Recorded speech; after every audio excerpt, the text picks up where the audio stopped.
Good afternoon and welcome to Big Conversations. Today, our topic is Open the Playing Field, AI, Access, and Open Source Futures. It is my pleasure and honor to welcome today Ms. Maxine Williams, hailing from Trinidad and Tobago. But Maxine is the VP, Head of Accessibility and Engagement at Meta. And she will be in conversation with Senator the Honorable Jonathan Reed. Today, in this fireside chat, Maxine Williams explores how artificial intelligence, open source models, and inclusive design create opportunities for everyone. Enjoy the conversation. Thank you. Thank you so much. She gave you a great open title, but she didn't say that you were my friend, you know what I mean? So let's start with that. And let's start a little bit friendly. Okay. Heavy title. Lots of work, lots of responsibility, but I really wanted to understand you, the person, right? Okay. So I told someone I was doing this chat, they said, that's Maxine that used to be on Westwood Park? Yes. And I said, I think so, and I Googled it quick, all right?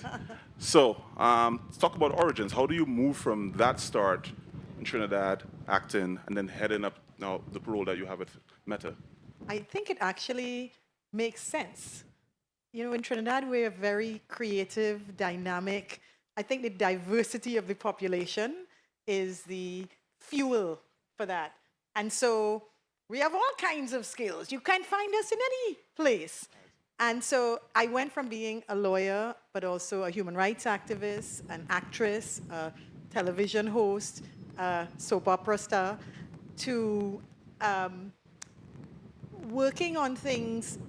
All jokes aside, everything that I've done has been something that, to me, has been in service of bringing us closer together, right? In service of justice, fairness, trying to build a better society. Right. Even the creative stuff, how we express ourselves, what it means to put ourselves out in the world.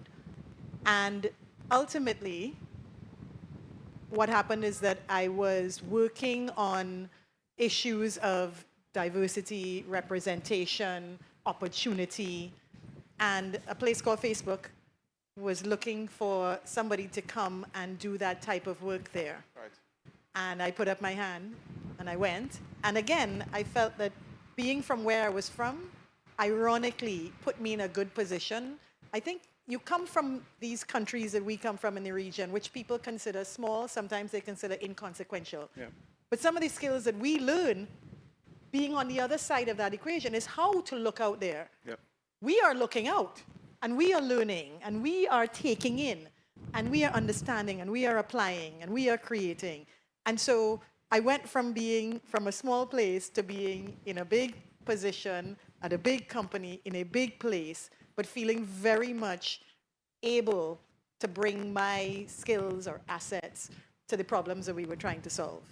I don't want you to go too fast. I want to slow you down a little bit and take one step back to an interesting part you just brought up. And I used to work for someone who's a good friend, as you know. I was the chief of staff to the prime minister. And I think more than anything else, the lesson learned from it is we have the capacity, in this, although we're from a small space, to amplify our voice on matters of social justice in a way I think we don't always fully recognize. You know, from the founding of the Black Panthers to, you know, the independence movements that then translated independence all over the world during the 50s and 60s. We had such a powerful voice to play that for all the way from small places. I want to drill down a little bit more about the social justice work and why did you start there? What inspired you to be involved in that work, and how does that translate to the work that you do every day now? You know, cognitively, it just never made sense to me that we would exclude people and still think we could be successful at anything. That was like the bottom line. I had an early experience once where I went with my brother who was signing up for a cricket club in Trinidad, and I must have been about 8 years old. And he was signing up, and I went with him, and I said, you know what, sign me up too. And the people looked at me and said, oh, no, girls don't play cricket. Right. And I remember in that moment going, well, that's stupid.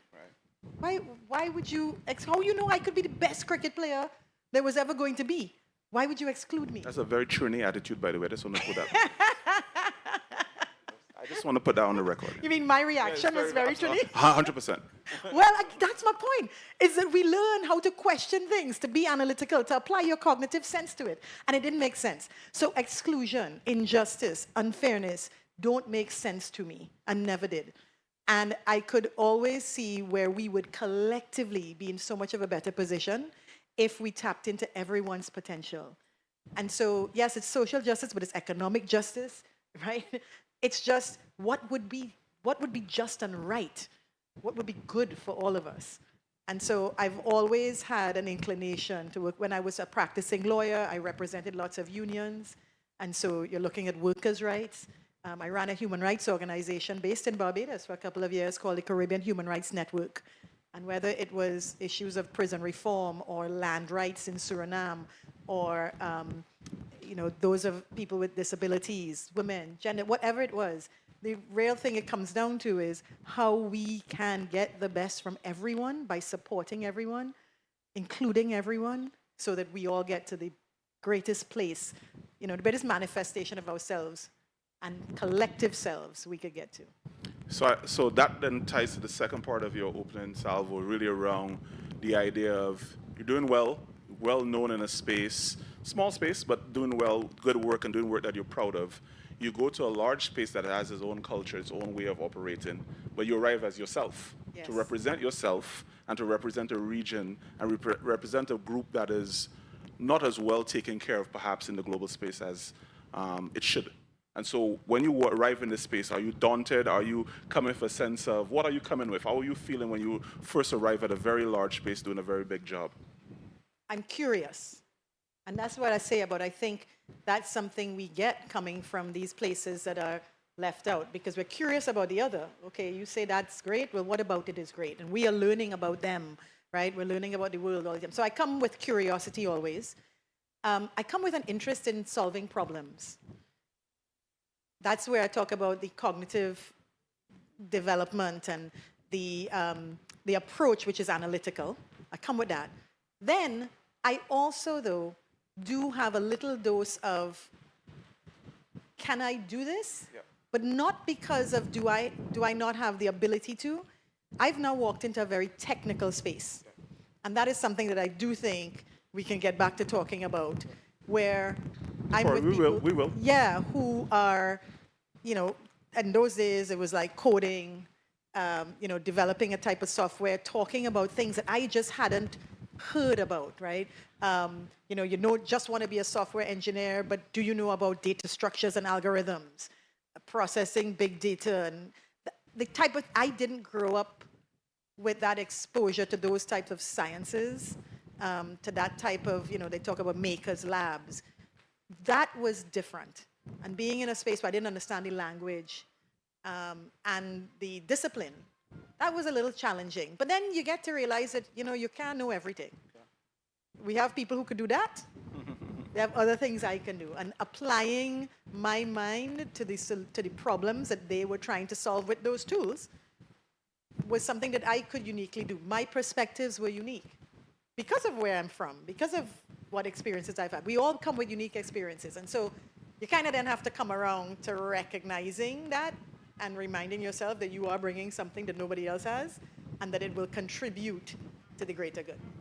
A friend of mine, doing well, executive in St. Lucia, tells me this thing all the time. He says high-performing Caribbean executives are the best executives in the world because you operate at a pace of such scarcity that you have to become a high-performing jack of all trades, right? So you have to be able to do a little bit of everything very, very well to succeed at a high-performing level in the Caribbean. And when you go to global organizations, you find yourself being so incredibly well valued and able to go through the ranks very, very quickly and get more responsibility that, people who are pretty siloed about their skill sets are always surprised by the range of things that we can do. Was that your experience? Yes. And I think, you mentioned something before about the Trini personality. Yep. So there's a way in which we, for better or for worse, and sometimes it's for worse, don't box ourselves into anywhere. We don't really follow rules. We question everything, which creates commerce, but it also creates a mindset of, well, what the hell, I could do that too. Of course. And so that confidence when you bring that, helps. There's a way in which you don't fear taking risks or trying something. So I remember the first time I met one of the biggest executives at Facebook who was running the whole business. I went up to her and I introduced and I was 3 weeks at the company. And I introduced myself and I said, hey, I'm here to do X, Y, Z. Listen, you wrote this book. I think it was great, except I think that what you said about this thing wasn't right. The rocket ship part or which part? You didn't say was right. There's a whole other part which would be outside of the scope of this conversation.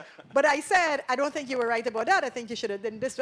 And she immediately said, and I love this attitude of like, well, help us make it better. Awesome. How could we have done better? And I said, you could have done better if you'd done this. And she said, okay. By the time I got back to my desk, there was an email from her saying, come and help me on this other thing. Let's make that better. Oh, wow. But the fact that I had the confidence to go up to her and say, here's a way to make this thing better. Is it okay if I say that hasn't been my government experience so far? No. It is useful to get us to the best place, to be open to feedback, to invite input. But then remember, I didn't just go up and say, your thing wasn't good. 100%. I went and said, here's what, I noticed this. I think we could have done this better this way. Here's how I think we could do it. You're coming with a solution too. Yeah. I want to drill down a little bit, obviously, on the technical part. We have an hour, so we have a little bit of time to think this through. But I really wanted to start from the perspective of something I think of often. And in my previous role, I would help thought processes around this. Is really around, you are a point in time in our history, humanity's history, where our highest value tool of economic activity is available for everyone at the same time, right? So the internet, AI, mobile technologies are available to everyone, whether you're a poor kid somewhere in Tunapuna or Grosettes, or you're a rich kid somewhere in Manhattan, right? So you have this spread of the use of the highest value tool. And there's an opportunity, I think, for the Caribbean, if it's specific outlook on the world, it's out specific problems, it's specific skill sets, to utilize those tools that simply wouldn't be used the same way in New Zealand or Sweden or Bangalore, right? So if we utilize our specific way of expressing, our specific thought processes with the best tools available, what are the amazing outputs that we'll have that become ubiquitous in the world? Do you think about those kind of things in your role? How do you think about encouraging a space to be able to take up the tools to do more with it? Oh my gosh. I think we live at such so two things. We live in a moment that is a transformative one. Yeah. And we should be conscious of that, how lucky we are. The other thing is that we, as Caribbean people, what you said just now, one should not take for granted. You said we can access X, the internet, AI, these tools, as much as somebody in Manhattan. But everybody can't. We in the Caribbean, maybe, we have a high penetration of electricity, right? Basic. Yeah. A lot of people in a lot of places don't. 100%. So they can't access it. We can. So we have plenty of opportunity Miss here. Accessibility hitting me on my wrist, no problem. No, it's true. So we have a lot of opportunity to use the same tools that others have, to which we can apply our interests, our desire, whether it's a business interest you have, an artistic one, to create things with these tools, to reach markets, to reach people, to build communities. There's so much we can do with these tools. And they have been made available essentially at a very low access point in terms of cost, right? Think of other revolutions, where the Industrial Revolution, where they've created new amazing machines that transform agriculture, but everybody can't buy that machine. And everybody doesn't have access to that machine. But now in this revolution, actually, people like us do have equal access, almost. And so we have the opportunity now to do and to build and to create in ways that we just didn't have before. Yeah, I agree 1,000%. I mean, I have a role where I have to say this, I suppose, but personally I am as well. I'm absolutely bullish around what AI could do for the transformative power of Barbados, the Caribbean, the Global South, really. And with any new technology or tool, there will be downsides of it. There will be people who will be negatively affected. Same with moving from horse buggies to cars. Same thing with the first time we had flight. When they are transformative technologies, they are winners and losers, undoubtedly. and we have to put safeguards in place for the losers to be able to live a healthy and sustainable life in society, 100%.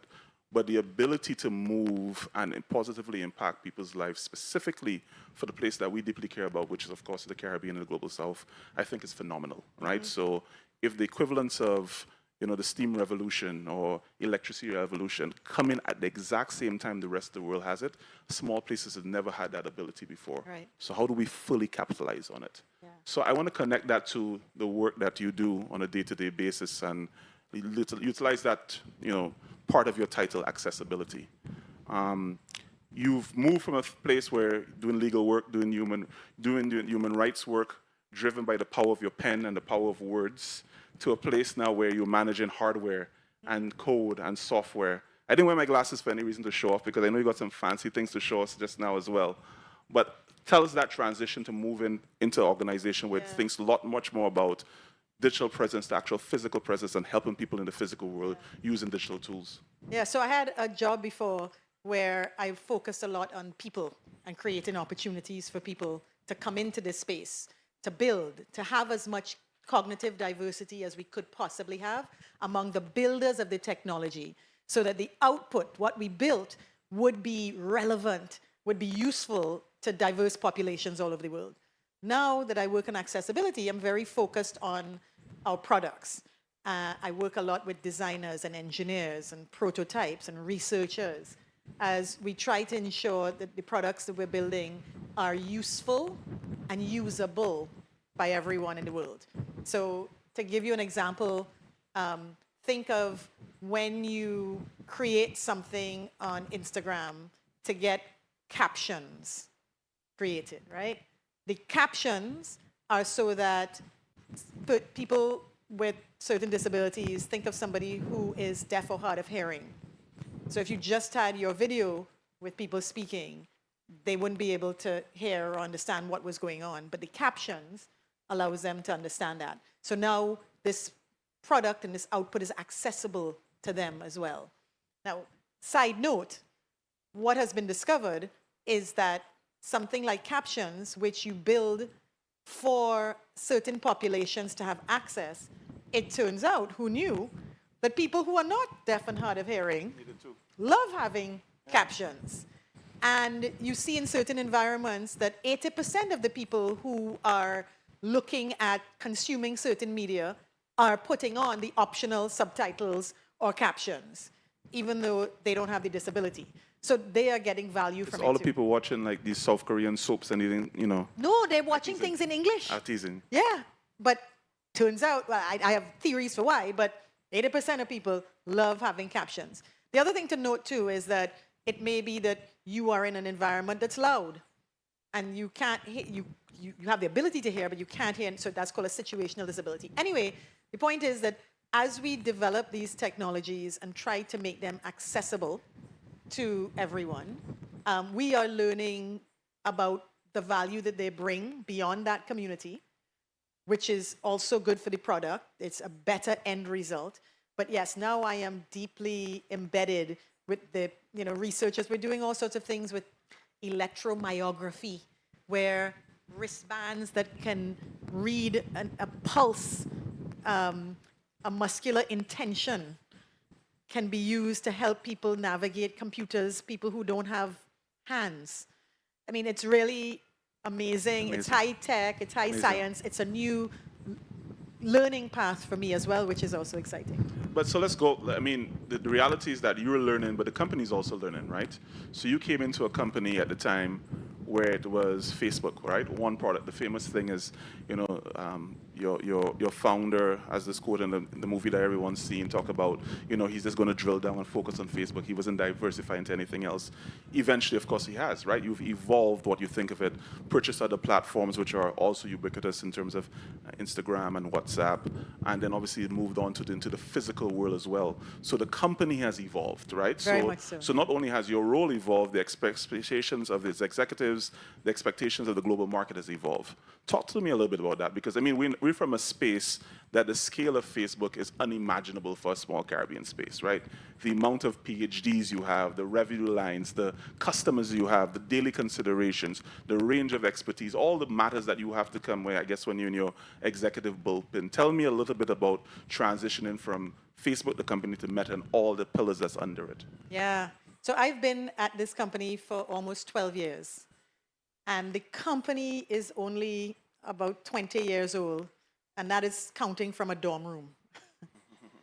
So when I joined, we still used to talk about it being a social network. You haven't heard that phrase in years. Yeah. Because we've moved so far beyond that. Yes, with Instagram, with WhatsApp. Then it was a messaging, and we were connecting the world. And now we talk about presence, bringing presence to people. You mentioned these glasses, well, the hardware. One of the pieces I love the most are these Meta Smart glasses. Show us now. You're talking about and you're showing us? They're AI glasses. So, and again, an accessibility story here. One of the first prototypes we saw of these glasses was designed by Meta engineers who were themselves blind or low vision, or had blind or low vision people in their families. And that perspective allowed them to understand that there was something valuable in being able to get information about your surroundings without having to touch it yourself, without needing a sighted person to tell you what was around you, without losing, you know, if you're blind, you might have a cane in one hand, or you might have a guide dog in one hand, and so already one hand you can't use, and you're using the other hand sort of to help you. But what if you could have use of this other hand by getting the information some other way?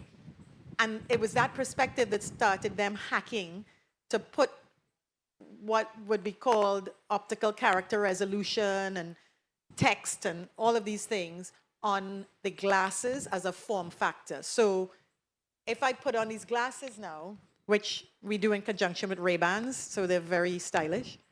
The case is a charging case, but I don't know if you can hear with my microphone. Go for it. Put it right up here. Hey, Meta. Hey, Meta. What is great about CARIFEST?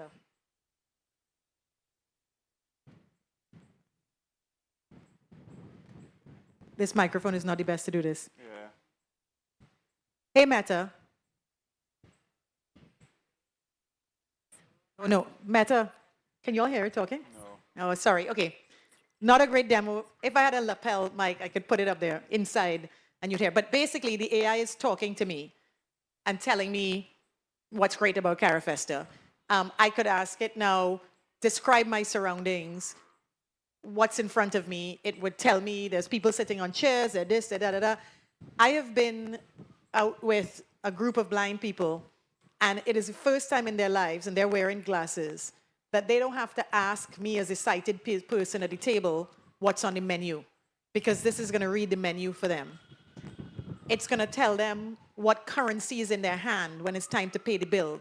You can't feel the difference between a $5 bill and a $10 bill, but these glasses will look at the money in your hand, and the AI will tell you there's a 5 and a 10, how much you need, 20, put this one and that one together. They can go shopping in the supermarket by themselves because the AI will look at the shelves and tell them where the dog food is. They read their mail through this thing. Like literally, people have talked about how it's revolutionized their lives. But as a sighted person, I went recently to Malta, a country I've never been to, and I used these glasses and navigated the whole place. What's this building? Oh, it was a church built in the so-and-so century. Who are the Moors? And it is going, and I am deep in an area that I am interested in, learning, exploring, using this hardware with the software, with the AI. So what we've seen is what it can do for everyone, but with like supercharging what it can do. You mentioned before, there have always been people who've been left out. Yep. So people with disabilities have often been left out of a lot. And the idea that people are saying this has made them feel for the first time included and able to live an independent life of value is...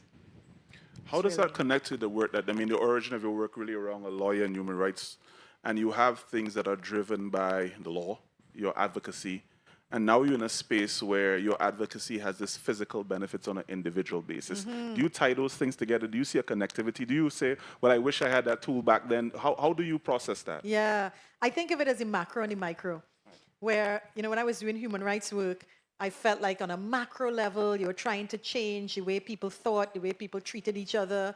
But when I would represent people in court, then it felt very micro, like, okay, for this person, I'm going to try to make a difference in their lives. But then I didn't see it had a macro impact. Now, in this company, I feel both. Yeah. So I feel like on the macro level, because of the scale, we impact so many people's lives. Exactly. I remember when I first joined, I would get random complaints. Like, people will try to find you however, right? And if you have half of the world, which it is, 4 billion people are using our products, a lot of people will reach out however they can. So people might write me on LinkedIn and say, oh my gosh, my Facebook page is broken and this is ridiculous and da-da-da. They're screaming, we're going to tell the president, I am driving right there now, I'm going to da-da. And I'd be like, why are they so concerned? It's a free thing. They don't have to use it. Like, they're getting it like if it's basic healthcare. And then I came to realize, actually, it was. Like, this is what people were relying on. Entire identity is tied to it. Yes, but also their businesses. Yes. In fact, yes, people were getting health information, and this is where the internet and penetration, like people, like if I told you some of the apps that people are building on top of the AI, there's something called Jacaranda Health in Kenya, where they've built an app using our open source AI models that gives pregnant women who live in areas where they cannot get to a doctor, they don't have consistent medical care, but they're getting through this, the updates on what they're supposed to be doing during the course of the pregnancy, when they have a complication, what to do, how to reach, like, it really is actually changing people's lives on an individual level and then at scale. And similarly, you had asked me a question before, which I feel I didn't really explain or answer well about Facebook versus Meta. You're going good. And the Facebook versus Meta thing is, yes, going from focusing on one thing, which was connecting all of the people of the world, to this like really distributed, think of Instagram, which began as like art and creativity, people sharing their art. And then, now in the hardware, seeing how literally these individual lives and lives of groups are being changed by this thing that they can hold in their hand, which is giving them presence. Yeah. I mean, I think of that a lot, right? So I think of like, at some point in time, you create a social media platform, you have a specific intention, it grows, and it goes to a space that you don't fully, the founding team, and it's expanding, it goes to a space you don't expect it to go. Now it's gone to this space where between WhatsApp, Instagram, and Facebook, you've created millions of businesses, right? Tens of millions of global businesses, thousands, right? Yeah. So all over the world solving all types of things, whether it's daycare to deliveries to medical services. That's unbelievable things, and this responsibility you have as a platform that allows a significant part of the global economy to just to function, right? How does the organization think of that? Does it carry that burden in a very heavy way? So. How do you process that? Oh my gosh, no, the burden and the responsibility are very, very present. How you process it is ultimately you try to do your best with the information you have. There are so many trade-offs constantly. I talk about the glasses and the value they bring, right? So some people have come to me and said, listen, if it could do X, that would be even better. But X is a thing that would require way more battery power, and it would make the glasses heavier. If we do that, like we can do it with the technology we have, it would help this person's life a lot. But if we did that, less people would probably wear the glasses because they would be heavier and more uncomfortable. And so now you're making a trade-off about what you do. By the way, these glasses, people are saying, are the best assistive device. Assistive devices are devices that are used to help people with disabilities. So a wheelchair is an assistive device. A Braille book is all of these things. This is the cheapest one that exists. Like the next best thing that can read you your surroundings would cost 10 times this price. But the reason we can produce this at 10 times less is because we can sell volume. Scale. Right, scale again. I want people to be able to afford these things. Right. So I can make you an affordable thing, or I can make you a thing with all of the features you want. It's going to be heavier. It's going to cost more money. They're constantly trade-offs. So the responsibility, yes, you are receiving a lot of, this is what the world wants. This is what this person wants. You know, policy-wise, you're always at challenging intersections. One person wants, I remember early on, content. Content used to be a big, big thing, it still is. But some people want you to allow all of the content, free speech. Other people are like, no, no, no, safety and boundaries. You can't have both. I remember once somebody posting a picture. It was a famous picture of, you know, the photo of the young girl who is, it's in World War II, and she is running away from the bomb that's been dropped and all, she's naked. And it's a famous picture, and somebody posted it on Facebook, and somebody reported it for nudity. And yes, she was nude because the napalm had like burnt off all her clothes. And we took it down, and then like a very high official in a northern European country was like, are y'all crazy? How are you taking down nudity and in a historical photo? So the like balancing, because the world is diverse, 100%. and because we're serving so many people in the world, and our goal is to serve everyone. You're very aware of the responsibility. You know, people are using the tools during times of war to find safety, to find food. And people are using it in times of war to find people, but then also people are using it in times of war to maybe misdirect people. You know, different governments use it different ways. Like, it is a challenging thing that we're very aware of. And in the end, the way we deal with it is trying to be thoughtful, trying to apply a diversity of thought, views, considering different angles, to then come up with what we feel is the best thing to do. So but the principles might sometimes be at odds. Yeah, so I asked a question about responsibility from a kind of corporate business level, and I'll ask you from much more of a personal level. Right? So you are this Caribbean person through and through, in a senior ranking position at one of the world's most powerful companies. What is the sense of responsibility you have as a social justice warrior, as a creative, to bring forward a generation of Caribbean thought, leadership, products, experiences to the global market? Do you carry that? Is that heavy for you? Is that a burden? It's not a burden. It's a privilege. And that's why I'm doing things like what I'm doing now. That's why I come back to the region. I'm in the Caribbean Film Festival, and I'm doing stuff in education and supporting the arts. And I'm trying to bring as much as I can in terms of the understanding, the exposure. I want people to take advantage of these tools that exist, and learning more about what they can bring, what they can do is the first stage to then being able to take advantage of them. And then on the other side, I bring to them an awareness that we are here, that we exist, that we are meaningful, that we create, and that we matter. So I want to connect that directly to the framing of the conversation is really about open source futures, and what open source ultimately represents for a small region is the ability to build on top of, right? So your framing, I like around the origin of the glasses. I'm just finishing Henry Ford's book, his autobiography, and obviously he's done a couple of things that we don't love, but there's some incredible insights in terms of this thought process of someone who obviously changed the world. And thinking about from his assembly line process, he says, listen, I hire everybody, right? If you have no feet, no arms, I'll find work for you. And I'm not doing it from charity. I just think ultimately everyone has a specific skill set that they can do at optimal level, and I could pay you for that work, right? So if we think of the Caribbean's contribution, building on top of open source platforms, what was really the thinking about the idea of making it open source? Like, where were you really thinking of that? And then let's get some more specificity. How do we as a Caribbean region benefit from that? What's your thought process around that? So we are a company who have long stood behind the principle of open source. And should I break down a little bit what we mean by that? You must.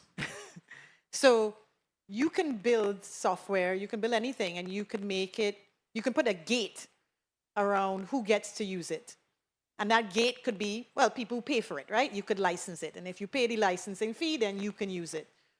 You could make it only accessible for people who you choose, right? It's only privately accessible. So Or you could make it accessible to everyone by having it open and essentially free to use. Now, the companies may make different decisions about this. They may be like, but I invested all of the research and development money and time to build this amazing thing. Why would I just give it away for free?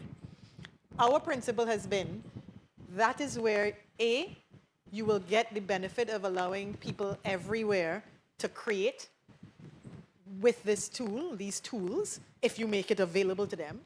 We will learn and see things created in this world we could never have imagined by making it available to everyone. We can't assume that we are the only people who know what the best thing is to do with this. And the other thing is that in that creativity, you also get collaboration. Yep.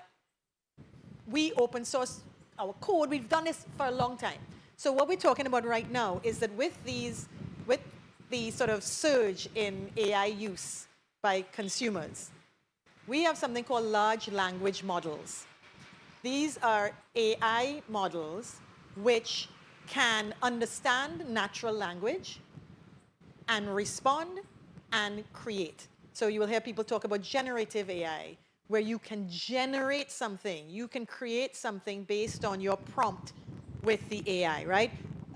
Design a picture for me now with two people in a tree, and it will create that. That is generating something from your command. These large language models, which are the base of this, and we can talk about multimodal as well, so it can understand language and it can interpret photos, voice, different media, voice, etc. Like, it's really complex. But once you have that model, you can then build something on top of it. So think of it like that being the engine, and then you build a truck, I build in a car, the next person building a helicopter, using this model. It is very expensive to build these models. Very, very, very, it is prohibitively expensive, right? Certainly for individuals, but even, you know, for most companies, for most countries, to build these models. We've built some of the biggest, best models, and we have made them open to everyone in the world to use for free. What we then see from that is, as I said, like I've seen all over the world, people, I met somebody recently in Nairobi who was building 3D prostheses for amputees on top of the model. We see people solving agricultural issues that are affecting cassava. We see apps for dyslexia. And people are all over the world using their own culturally specific understanding, needs, interests, and then building on top of that model to produce something that is good for, right for, that serves their needs. So you move away from, well, this foreign company built this thing, to, but I am using it to solve a problem I want to solve that is relevant to me, to my people, etc. And all of that is available to us now. And because it is open source, you don't have to pay. So you get the advantage of that. And it's back to the issue of access. Right? It makes it just far more affordable to build the thing that you want to build. But you don't have to go far, because I don't normally do this, but I'll do it because we're on stage doing this, that I've been harassing you for the last couple months to help my development team have access to things that we were building for Barbados, right? So we want to leverage the power and the reach of WhatsApp to make things ubiquitous, right? So I have it on my phone, demo right now, actually, I could show some people, is we've created effectively a chatbot that has all the information of Barbados, right? That's available online, that's available on government websites, so laws of Barbados, school codes, driving codes, everything. So I could ask it a simple conversational question, what uniform is, you know, green and has green and yellow in it in Barbados, and it'll tell you, and you'll break down, you have a full conversation with it. So we've built that using your open source platform. And a next team, we thought a lot about payments, right? That everyone is living on WhatsApp. What if we could make payments conversational, right? What if I could stay within WhatsApp and I could pay my bills? So we have a demo of that as well, also on my phone. So I'm a living testament to it. Yep. Yeah, so we could do some cool. The idea is then your problems are nuanced in a Caribbean space. You have a particular lens. You have a particular approach to a problem you might want to have. You will now have platforms and access to tools in a way that we simply didn't have 20, 30, 40, 50 years ago That's right. in the comparative decades of Yes. development. How do we fully leverage that? I mean, what are some of the things you say to yourself, I wish I saw from the Caribbean? I know you're a Yeah. Caribbean baby. I know you like Yeah. Carnival. I know. What are you thinking that, yes, and I Yeah. wish I saw this thing come up from? I wish I saw more understanding of what these tools are, what they can do, and more expertise to even do the part which I keep talking about building on top of. I think I see an underrepresentation in the region of people who have taken the time to understand what is available. And then you go the next step to figure out, okay, well, how do I build and use this? You know, I started off saying I didn't grow up hearing about data structures and algorithms. And I went to very good schools in Trinidad. It wasn't a thing. I know people who did grow up, like, I mean, Mark Zuckerberg began this whole company, you could say, when he was like 14 and he got a computer, or he started using the computer in his father's dental office. And he started like breaking down, okay, how does this thing work? What's going on behind it? What is this code thing, right? And started writing code. It's not that hard. Right. You'd need the exposure to it. Now we are in a place, AI, in fact, is making it even easier. Yeah, you don't write code anymore. You don't have to write the You code. prompt The AI it. will write the code for you. So what we need is to have the intent and enough understanding. I think we know what our problems are. I don't think we have enough understanding of what tools are available to help us solve them. Yeah. So you knew that, oh, there's a functionality here in WhatsApp where the AI is now built in that we could feed it all of our data. This is the on top part, right? Making it personal to you. All of our data for Barbados, and it will be able, using this natural language understanding, etc., to analyze things and produce results which will be helpful to the citizens, to consumers, etc. You knew enough to know that. I don't think enough people in the region have taken the time to understand where we are and what is available. And then the next step of, okay, how do we build on top of it? You do need a little technical skill to build on top of it, right? And we need to have at least that. Yeah. I mean, I want to go to a couple parts a little bit ticklish, and I'm intrigued by your thoughts on it. I have a lot. I think about it a lot. Is the idea of intellectual property in the age of AI, and what does it mean to? Has that evolved? And I think the natural answer is yes, right? So. I almost think of it, and a friend of mine is in the crowd right now. We talk about this a lot. It's almost like the prompt is now your IP, right? The prompt is the conversion of the concept that you have that spits out the results on the basis of your thought process, right? So the AI is an aggregator of information, but it's not a creative, original thought, right? Correct. So how do you then think of, how does you as an individual and a lawyer and as the company think about IP in this age of AI?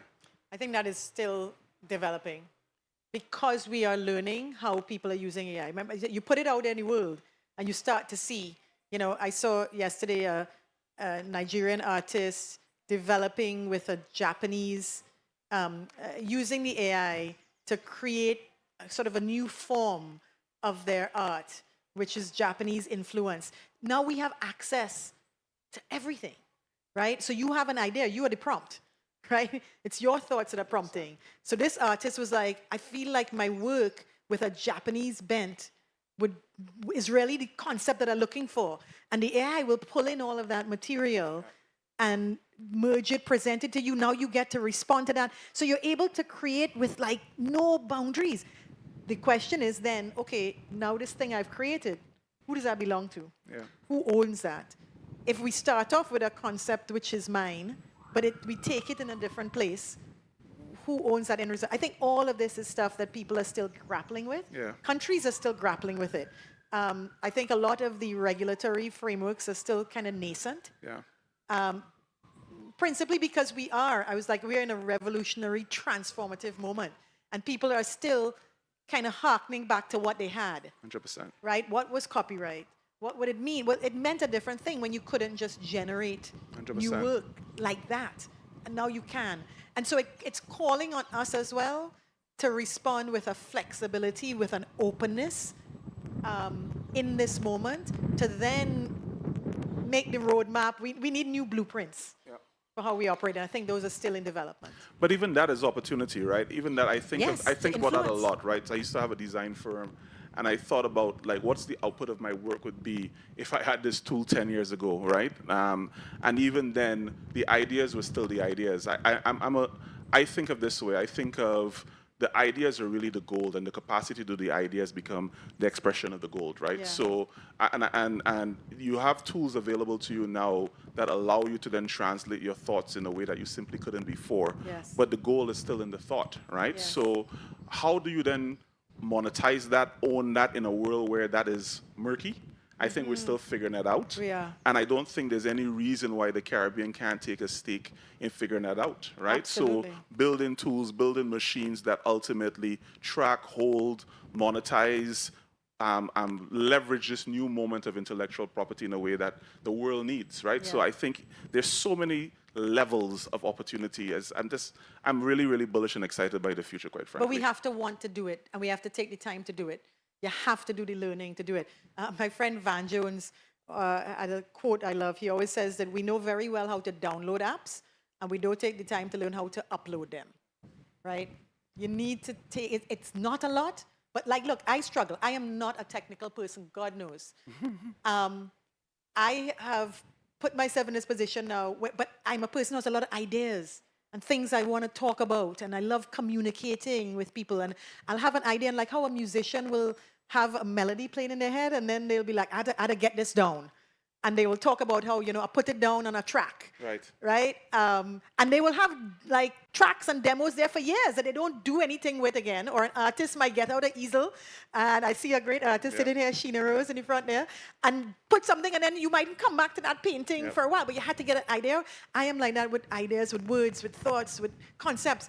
And now I'm starting to use this technology. What I didn't like was the technical part, like editing that video, clipping it together, what lighting. Oh, good, I don't want to do that at all.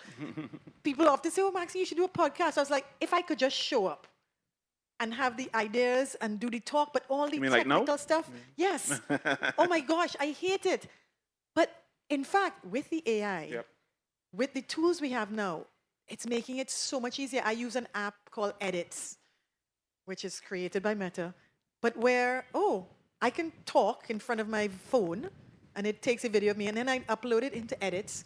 And in Edits, I can just say, take out the like silent moments, and it'll just do that. And I say, take the light to this. I can voice command. It's like amazing how much easier it is, so that my form of art and creativity becomes so much easier using these tools, which are available and free. And who owns the output of that? Well, in this case, me still, right? But I am collaborating with a technology, with an AI, to help me do that. Yeah, I mean, so a couple of things. I think there's a rabbit hole that sometimes you go down seeing new apps, and a new AIs, and there are thousands, tens of thousands, of millions of them are awesome. And I use a stack of them every single day, right? So I use a couple of your competitors' things. I love the one where I throw a 200-page PDF and it gives me a podcast. Or I think about the ones that allow me to convert my Microsoft Word document into a presentation in seconds, right? So I think people's resistance to AI is exactly how you frame it, that you don't have the education around its functionality, its usage. You control your use of it. You control your input into it, and optimizing it for your life, right? I think really there's going to be a wave of that's happening over the next couple of years. And I have a role where a lot more of the work that I do is around public education of those things, so I'm going to be ramping that up. Well, personalization is one of the treasured pieces of AI. Is this can be tailored to what you want, but also, and I think this is important coming from the places we come from in the Caribbean, we have been challenged forever by the size of our nations. We've been challenged by the fact that a lot of us, not everybody, so shout out Guyana, for instance, but a lot of us live on islands, little rocks surrounded by water. And our geographic, in some ways, isolation, the size, which is small of our populations, has limited our ability to connect with, to share, even to build our businesses. As an artist here, you would have typically shown your art to whom, right? Just the people in these surroundings, and if some fly in. Now, Yep. A, with the internet, where it can reach. B, with the technology. I have met artists who say using, we didn't even talk about Quest and the metaverse, Yep.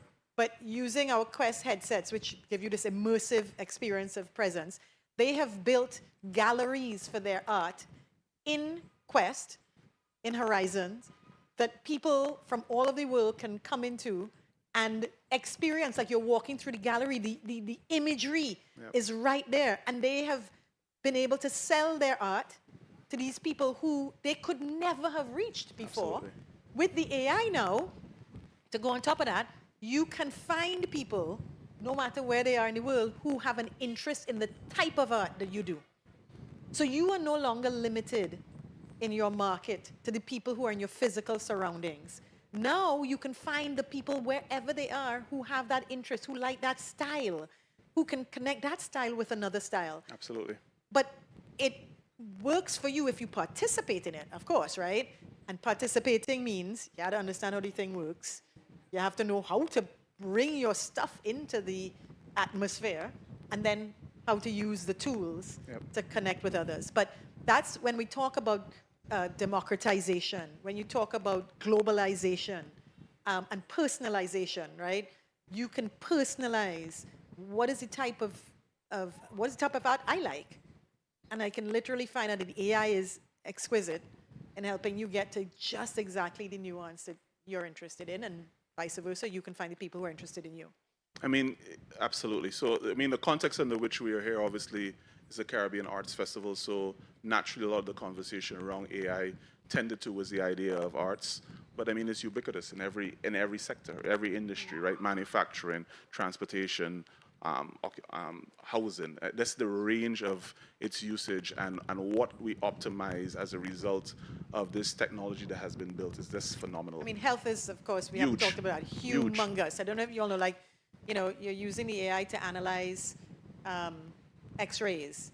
I just went and did a mammogram last week, and I was like, are we still doing this in 2025? Yeah. Where I have to go in this prehistoric machine and squish up my body, and it's uncomfortable.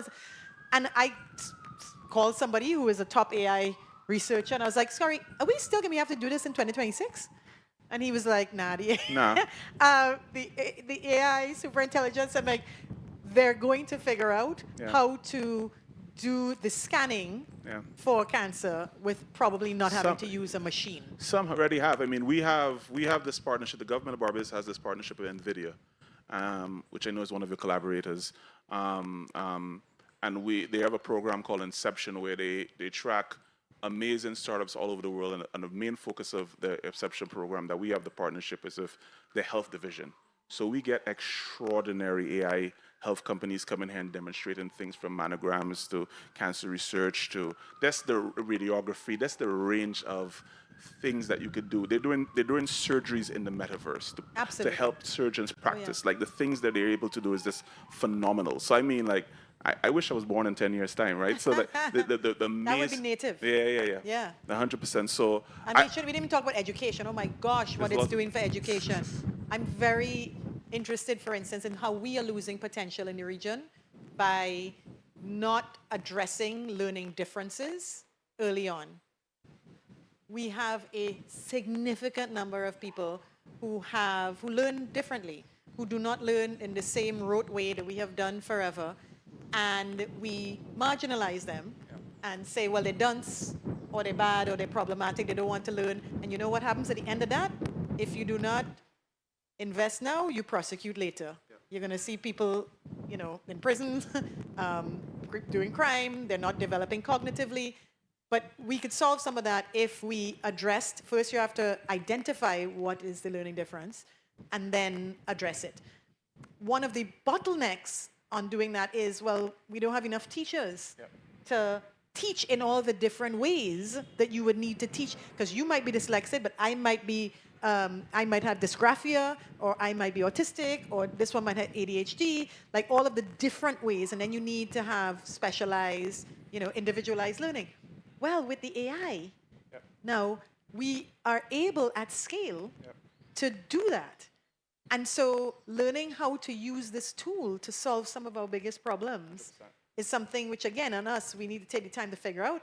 But yes, we have classrooms that are using Quest headsets. We have classrooms that are using AI. We have people who are not in classrooms. I know a South African company that developed an app for learning. Millions of people are using it now. And it'll do things like you're dyslexic, but it's going to, the AI again, is going to reformat the language, the text, in such a way that it is more comprehensible to you. You're trying to get to understanding and comprehension and cognitive development, right? Yep. However you get in there. And we're able now to personalize the learning, 100%. to individualize, to, again, we back full circle. We might be also at time to realizing everyone's potential. Yeah, and that's the kind of a great space to end on, quite frankly, that in the context of, and we're right across the road from the Ministry of Education, was going through its massive education reform in Barbados at the moment. And the idea of having entrepreneurs, innovators, teachers, whoever, right, who are dabbling with open source tools to be able to solve problems from a micro sale for this kid in the class who's hugely interested in go-kart racing and cricket, and I could give him compositions or math examples specific to his needs and help him get the context to understand the fundamentals. Or I'm going through specifically a case in a hospital in a small space where I don't have the radiologist or all those tools. I can leverage tools available to it. So the accessibility, despite being in a small space of this tool, again, I think is where we share our excitement around. So I really want to kind of let you lead and end on that note of really what your thoughts on the levels of optimism you have around kind of Caribbean futures with this tool, and what would you like to see, and what would you encourage people to come at you with? I encourage people to learn more and do more, take advantage of the opportunities we have and the access we have to these tools that could fundamentally improve the quality of our lives individually, nationally, and as a region. Thank you so much. That was awesome. Thank you.